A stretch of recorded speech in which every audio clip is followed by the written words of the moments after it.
बीती 2 जुलाई की रात को उत्तर प्रदेश की राजधानी लखनऊ से करीब 90 किलोमीटर दूर कानपुर में शूट आउट हुआ था। कानपुर के चौबेपुर थाना के बिकरू गांव में पुलिस की टीमें हिस्ट्री शीटर विकास दुबे को पकड़ने गई थी, लेकिन विकास दुबे और उसके हेंचमैन गुंडों ने पुलिस पर हमला किया। इस शूटआउट में डीएसपी समेत 8 पुलिस वाले मारे गए। बदमाशों ने पुलिस के हथियार भी लूट लिए। पिछले 6 दिनों से हिस्ट्री शीटर विकास दुबे की तलाश में पुलिस ने बहुत बड़े पैमाने पर सर्च ऑपरेशन चलाया है। यूपी समेत कई राज्यों में छापेमारी भी की जा रही है। विकास दुबे पर रखे इनाम को 2.5 लाख से बढ़ाकर 5 लाख रुपए कर दिया गया है। यूपी के हमीरपुर में स्पेशल टास्क फोर्स ने विकास दुबे के करीबी अमर दुबे को भी मार गिराया। अमर बिकरू के शूटआउट में शामिल था। विकास दुबे के एक और साथी श्यामू वाजपेयी को कानपुर पुलिस ने गिरफ्तार किया है। विकास के एक और करीबी दयाशंकर अग्निहोत्री को भी पुलिस गिरफ्तार कर चुकी है। पुलिस को विकास दुबे के दिल्ली के नजदीक फरीदाबाद में होने की खबर मिली, लेकिन वो पुलिस को चकमा देकर फरार हो गया। फरीदाबाद से पुलिस ने विकास के एक और साथी प्रभात समेत 3 लोगों को गिरफ्तार किया है। 2 सरकारी पिस्टल भी बरामद की हैं। हिस्ट्री शीटर विकास दुबे पर करीब 60 आपराधिक मामले दर्ज हैं और बिकरू गांव में बने उसके घर को भी जेसीबी से गिराया जा चुका है, जबकि सबूत बचाए रखने की एक परंपरा रही है और कानून की भी एक मांग रही है। वहीं यूपी के एडीजी प्रशांत कुमार ने कहा कि कानपुर हत्याकांड के आरोपियों को बख्शा नहीं जाएगा। कानपुर की घटना में जो लोग भी शामिल हैं उन्हें हमेशा पछतावा होगा। उनकी जो कारें वगैरह भी वहां पर खड़ी थी, एसयूवी जो कारें, उनको भी क्रश कर दिया गया है और सबूत भी मिट गए हैं। मेरे साथ हैं श्री देवकी नंदन मिश्रा। आप वरिष्ठ पत्रकार हैं। बहुत बहुत धन्यवाद मिश्रा जी अपना समय हमें देने के लिए। मेरा पहला सवाल आपसे यह है कि कानपुर शूटआउट जो गोलीकांड हुआ कानपुर वाला, उसे आप कैसे देखते हैं? आप बहुत ही वरिष्ठ सीनियर पत्रकार हैं। शूटआउट को आप कैसे देखते हैं? किस निगाह से देखते हैं? किस संदर्भ में देखते हैं?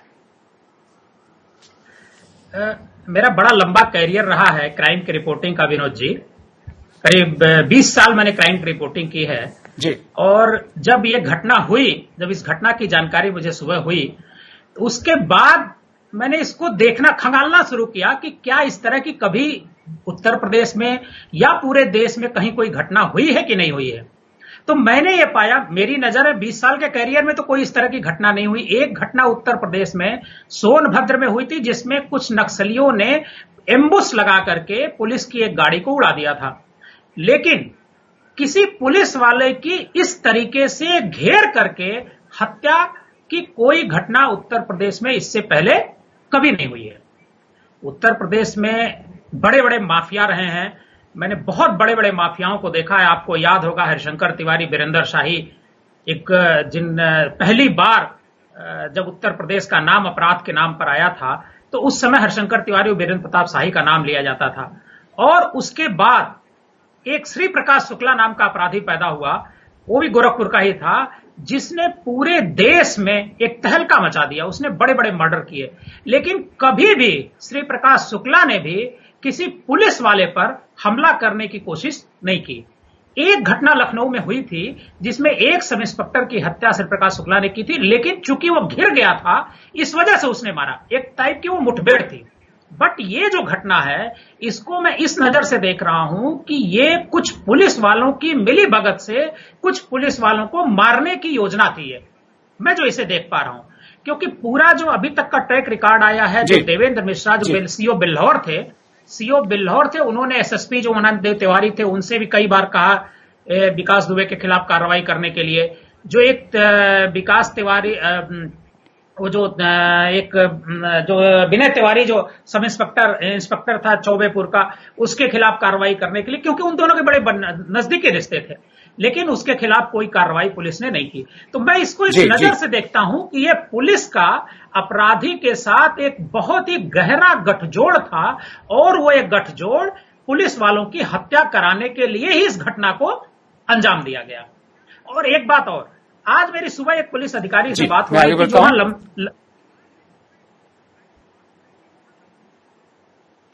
जी मैं आगे बढ़ता हूं। कानपुर मुठभेड़ केस में पुलिस के खिलाफ मुखबिरी के शक में सस्पेंड हुए चौबेपुर थाना के जो इंचार्ज है विनय तिवारी, और बीट जो प्रभारी हैं इंचार्ज के शर्मा को गिरफ्तार कर लिया गया, जिनका जिक्र भी मिश्रा जी कर रहे थे। विनय तिवारी का विकास दुबे के पास आना जाना और बातचीत भी थी। कानपुर मुठभेड़ में मारे गए डीएसपी देवेंद्र मिश्रा ने कई बार सस्पेंडेड एसएचओ विनय तिवारी की शिकायत की थी, लेकिन कोई कार्रवाई नहीं हुई। विकास दुबे की मामले की जांच कर रही एसटीएफ के डीआईजी अनंत देव का भी ट्रांसफर कर दिया गया। एसटीएफ के डीआईजी बनने से पहले अनंत देव कानपुर के एसएसपी थे।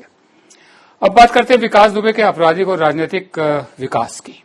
विकास दुबे के ऊपर करीब 60 क्रिमिनल केसेस दर्ज हैं, जिसमें साल 2001 में थाने में घुसकर एक जो राज्य मिनिस्टर ऑफ स्टेट का दर्जा पाए संतोष शुक्ल की हत्या का मामला भी शामिल है। विकास दुबे 15 साल तक अपने गांव का प्रधान रहा, 5 साल जिला पंचायत का सदस्य रहा, फिर अपनी बीवी को जिला पंचायत का सदस्य जिताया बताया जा रहा है। अब विकास दुबे की महत्वाकांक्षा विधायक बनने की थी, एमएलए बनने की थी। विकास दुबे भले ही किसी राजनीतिक पार्टी का सक्रिय सदस्य न हो, लेकिन सभी दलों के बड़े नेताओं के साथ वो सार्वजनिक मंचों पर, पब्लिक प्लेटफॉर्म्स पर नजर आता था। कहा जाता है यूपी सरकार भले ही किसी भी पार्टी की रही हो, विकास दुबे का कोई काम नहीं रुकता था। बीएसपी एसपी सरकार में भी उस पर करोड़ों रुपए की जमीनें हड़पने के आरोप लगे। पैसा, बाहुबल और जातीय समीकरण की वजह से विकास दुबे का अपने इलाके में खासा दबदबा था। लोकसभा हो या विधानसभा का चुनाव, उस इलाके के नेताओं के लिए विकास बहुत ही उपयोगी था। मिश्रा जी, मेरा दूसरा सवाल आपसे यह है, आपने कहा कि आपके याददाश्त में ऐसा किस्सा नहीं हुआ। आपने श्री प्रकाश शुक्ल का भी जिक्र किया था। सालों पहले यूपी के नामी गैंगस्टर श्री प्रकाश शुक्ला, जिनका आपने जिक्र किया, तो उस वक्त उन्होंने यूपी के तत्कालीन मुख्यमंत्री कल्याण सिंह को मारने की सुपारी ली थी। यूपी एसटीएफ ने उसे एनकाउंटर में मार दिया था। श्री प्रकाश के मारे जाने की का ऐलान था विधानसभा में मुख्यमंत्री कल्याण सिंह ने खुद किया था। मैं ये जानना चाहता हूं, यूपी में ये कब से शुरू हुआ? इससे पहले भी मुख्यमंत्री रहे हैं, गोविंद वल्लभ पंत रहे हैं, कमलापति त्रिपाठी रहे हैं, चंद्रभानु जी जैसे लोग रहे हैं। ये यूपी में ऐसी शुरुआत कब से हुई है? अब देखिए, उत्तर प्रदेश में जब किसी की भी सरकार रही हो, अपराधी और राजनीतिक लोगों का एक गठजोड़ हमेशा से रहा है। आपको ध्यान होगा कि हरिशंकर तिवारी और बीरेंद्र प्रताप शाही, ये जो दोनों गोरखपुर के थे, दोनों विधानसभा के सदन में पहुंचे। पहले इन्होंने अपराध किया, अपराध के बाद जब इनकी साख बड़ी हो गई, लोग इनसे डरने लगे, घबराने लगे, उसके बाद इन्होंने राजनीति में प्रवेश किया और राजनीति के जरिए यहां तक पहुंचे। दूसरा नाम मुख्तार अंसारी, जिनके भाई अभी एमपी चुने गए हैं गाजीपुर से। मनोज सिन्हा जो मिनिस्टर थे, उनको हरा करके लोकसभा में इस बार वो पहुंचे हैं। तो आज की तारीख में वो जेल में है, जेल से उनका फरमान जारी हो जाता है और वह चुनाव जीत जाते हैं। विकास दुबे के बारे में भी कहा जाता है कि विकास दुबे जो वहां के विधायक हैं बिठूर के, अभिजीत सांगा, उनके लिए उसने, एक भगवती सागर जो विधायक बीजेपी के हैं, उनके लिए भी उसने प्रचार किया था। तो विकास दुबे भी उसी में धीरे धीरे आगे बढ़ रहा है। जी मिश्रा जी, मैं आगे बढ़ता हूं। राजनीति के बढ़ते अपराधीकरण, क्रिमिनलाइजेशन पर चिंता जाहिर करते हुए इस साल फरवरी में सुप्रीम कोर्ट ने राजनीतिक दलों को एक निर्देश दिया था, डायरेक्शन दी थी कि वो अपने आपराधिक छवि और रिकॉर्ड वाले उम्मीदवारों की जो सूचना है उसको वो सार्वजनिक करें, पब्लिक करें। सुप्रीम कोर्ट ने कहा था कि इन उम्मीदवारों की जानकारी अपनी वेबसाइट पर अपलोड करें, साथ ही में उनके नाम सोशल मीडिया और अखबारों में भी छापने को कहा था। इससे पहले 2018 में राजनीति के अपराधीकरण पर सुप्रीम कोर्ट ने कहा था कि संसद को इस कैंसर का इलाज जल्दी करना चाहिए।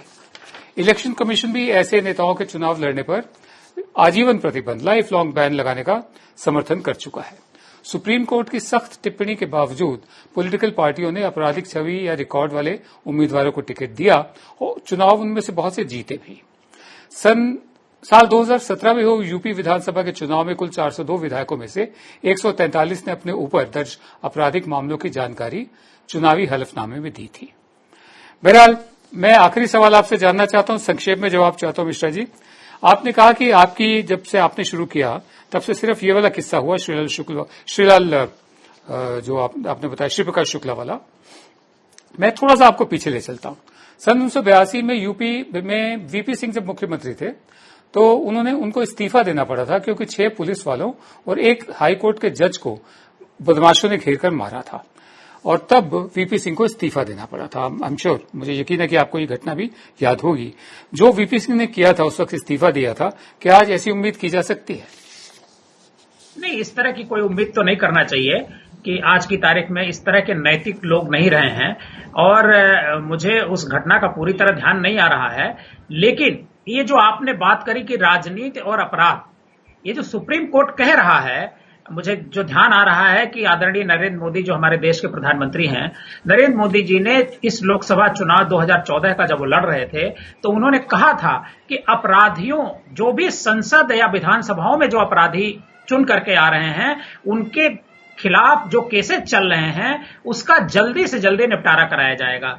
लेकिन आज 6 साल हो गए इस सरकार को बने और अभी तक किसी भी केस का कोई निपटारा नहीं किया गया है। इनके लिए अलग से फास्ट ट्रैक कोर्ट बनाने की बात की गई थी, लेकिन वो कोर्ट भी आज तक नहीं बन पाई है।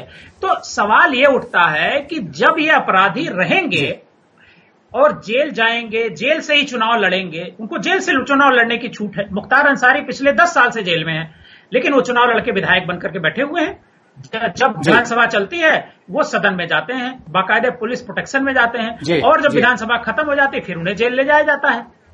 तो राजनीति में जब तक सरकार नहीं चाहेगी, तो आपने कहा कि सुप्रीम कोर्ट ने कहा है कि संसद जब तक नहीं चाहेगी, संसद को इस बारे में सख्त कानून लाना पड़ेगा। सजा बहुत सारी, जैसे संतोष शुक्ला हत्याकांड जो आपने जिक्र किया, मंत्री की हत्या थाने में घुस करके की गई।